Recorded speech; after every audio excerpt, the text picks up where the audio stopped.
Hey all! ఈరోజు మనం మా అమ్మమ్మ style chicken curry making easy ప్రాసెస్‌లో ఎలా ఉంటుందో చూపిస్తాను. అండ్ ఇది చాలా యమ్మీ టేస్ట్‌తో చాలా బావుంటుంది. అండ్ ఫస్ట్ అయితే మనం ఆయిల్ పెట్టుకొని ఇక్కడ జీలకర్ర కాకుండా సాజీరాని యాడ్ చేసుకోవాలి. సాజీరాని కొంచెం ఎక్కువగా యాడ్ చేసుకుంటే ఏంటంటే నెక్స్ట్ డేకి కూడా అది బాగుంటుంది అనమాట. ఫ్రెష్‌గా కుక్ చేసినలాగా.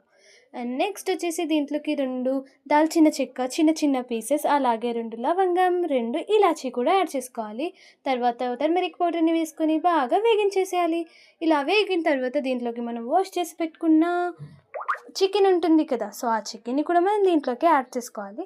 యాడ్ చేసుకున్న తర్వాత దాంట్లో నుంచి వాటర్ అంతా వచ్చి మళ్ళీ అది వాటర్ వెళ్ళిపోయే వరకి ఆ పీస్ అంతా మొత్తం ఆ వాటర్‌ని మొత్తం వదిలేసి అండ్ మళ్ళీ తీసుకునే వరకి మనం ఇక్కడ ఫ్రై చేస్తూ ఉండాలనమాట. ఇది కర్రీయే బట్ మనకి మంచి టేస్ట్ రావాలి, మంచి స్మెల్ రావాలి అంటే ఇదే ప్రాసెస్ కంటిన్యూ చేయాలి. అండ్ తర్వాత అవి కొంచెం వాటర్ వచ్చే టైంకి మనం ఇక్కడ సాల్ట్ కూడా యాడ్ చేసుకున్నామనమాట.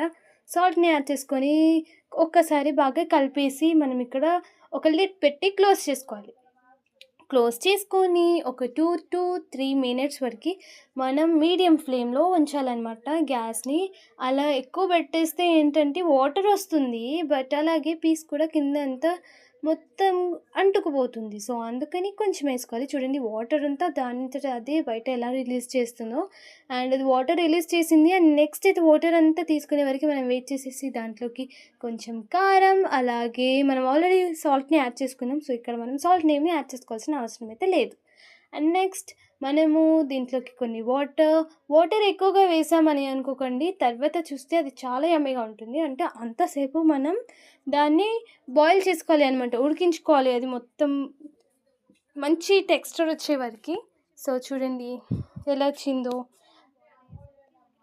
ఎంతో మంచి curry. Thank you. Please do subscribe. మీరు కూడా ట్రై చేసి చెప్పండి.